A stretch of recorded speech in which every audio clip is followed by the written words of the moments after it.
സ്വാതന്ത്ര്യദിന ആഘോഷത്തിനിടെ ഡൽഹിയിലെ AICC ആസ്ഥാനത്ത് വലിയ നാടകീയ സംഭവങ്ങളും വൻ വിവാദവും. കോൺഗ്രസിന്റെ വർഷങ്ങൾ പഴക്കമുള്ള നയം ലംഘിച്ച് AICC ആസ്ഥാനത്ത് വന്ദേമാതരം മുഴുവനായും ആലപിച്ചു.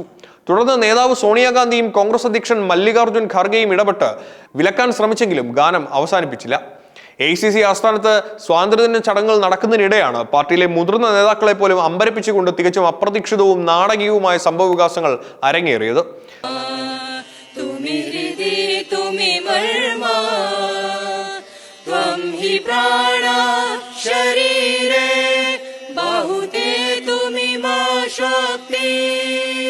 സ്വാതന്ത്ര്യദിന ആഘോഷവേദിയിൽ വന്ദേമാതരം ഗാനം മുഴുവനായും ആലപിച്ച നടപടി കോൺഗ്രസ് ഹൈക്കമാൻഡ് വൃത്തങ്ങളിൽ വലിയ അസ്വസ്ഥതയ്ക്കും വിഭജനത്തിനും കാരണമായിരിക്കുകയാണ്.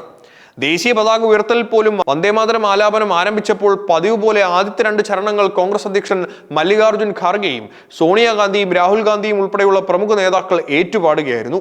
എന്നാൽ 2 ചരണങ്ങൾക്ക് ശേഷവും ശബ്ദ സംവിധാനത്തിൽ ഗാനം നിർത്താതെ 3 മിനിറ്റോളം നീണ്ട മുഴുവൻ വരികളും തുടർച്ചയായി ആലോപനം ചെയ്തതാണ് വേദിയിൽ തർക്കത്തിലേക്ക് നയിച്ചത്. ഗാനാലാപനം മുന്നോട്ട് പോകുന്നതിനിടെ കടുത്ത അതൃപ്തി പ്രകടിപ്പിച്ച് കോൺഗ്രസ് പാർലമെന്ററി പാർട്ടി അധ്യക്ഷ സോണിയാഗാന്ധി കൈ ഉയർത്തി സ്റ്റോപ്പ് എന്ന് അടിയന്തരമായി ആവശ്യപ്പെടുന്നത് നമുക്ക് ദൃശ്യങ്ങളിൽ കാണാം. തൊട്ടടുത്തുണ്ടായിരുന്ന പാർട്ടി അധ്യക്ഷൻ മല്ലികാർജുൻ ഖാർഗെയോട് പാട്ട് ഉടൻ തന്നെ നിർത്തിവെപ്പിക്കാനും സോണി ആവശ്യപ്പെട്ടു. അതേസമയം വേദിയിൽ ഉണ്ടായിരുന്ന രാഹുൽ ഗാന്ധി കടുത്ത അമർഷത്തോടെയും അതൃപ്തിയോടെയും ഇരുവർക്കും നേരെ നെറ്റിചുളിച്ചു നോക്കുന്ന രംഗങ്ങളും ദൃശ്യമാധ്യമങ്ങൾ പുറത്തുവിട്ടു. സോണിയാഗാന്ധിയും ഖാർഗെയും ഇടപെട്ടിട്ടും വേദിയിലുള്ള ഓഡിയോ വിഭാഗത്തിൽ വന്ന പിഴവ് കാരണം 3 മിനിറ്റോളം നീണ്ട ഗാനം പൂർണ്ണമായും പാടിത്തീർക്കുകയായിരുന്നു. തുടർന്ന് സോണിയാഗാന്ധിയുടെ അടുത്തേക്ക് എത്തിയ മല്ലികാർജുൻ ഖാർഗെ കാര്യങ്ങൾ വിശദീകരിച്ച് അനുനയിപ്പിക്കാൻ ശ്രമിക്കുന്ന കാഴ്ചയും AICC ആസ്ഥാനത്ത് സാക്ഷ്യം വഹിച്ചു. 1937 മുതൽ കോൺഗ്രസ് പാർട്ടി പിന്തുടർന്നു പോകുന്ന ചരിത്രപരമായ നയത്തിനും രാഷ്ട്രീയ നിലപാടുകൾക്കും പൂർണ്ണമായും വിരുദ്ധമായാണ് AICC ആസ്ഥാനത്ത് വന്ദേമാതരം മുഴുവനായും ആലപിക്കപ്പെടുന്നത്.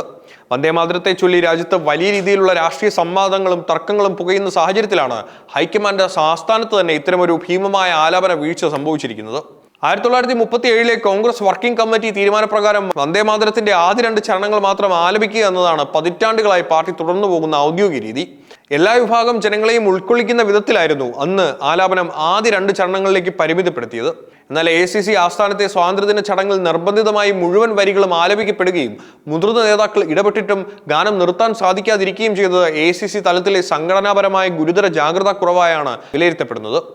പാർലമെന്റിൽ മുൻപ് വന്ദേമാതരം ബിൽ ചർച്ചയ്ക്ക് വന്ന വേളയിൽ അതിനെ ശക്തമായി എതിർത്ത ചരിത്രമാണ് കോൺഗ്രസിനുള്ളത്. വന്ദേമാതരം നിർബന്ധമാക്കുന്നത് രാജ്യത്ത് കൂടുതൽ വർഗീയ വിഭജനത്തിന് കാരണമാകുമെന്നായിരുന്നു അന്ന് കോൺഗ്രസ് സ്വീകരിച്ച നിലപാട്. അത്തരമൊരു നയപരമായ അടിത്തറ നിലനിൽക്കെ സ്വാതന്ത്ര്യദിന ചടങ്ങിൽ രാജ്യത്തിന്റെ ശ്രദ്ധ മുഴുവൻ AICC ആസ്ഥാനത്ത് നീളുമ്പോൾ തന്നെ ഉണ്ടായ ഈ പിഴവ് വലിയ രാഷ്ട്രീയ ചോദ്യങ്ങളിലേക്ക് വഴിവെക്കുകയാണ്. കേന്ദ്ര ആഭ്യന്തര മന്ത്രാലയം പുറത്തിറക്കിയ പുതിയ നിർദ്ദേശങ്ങളുടെ പശ്ചാത്തലത്തിൽ വന്ദേമാതരം വിഷയം രാജ്യത്തുടനീളം വലിയ ചർച്ചയായി മാറിക്കഴിഞ്ഞിട്ടുണ്ട്.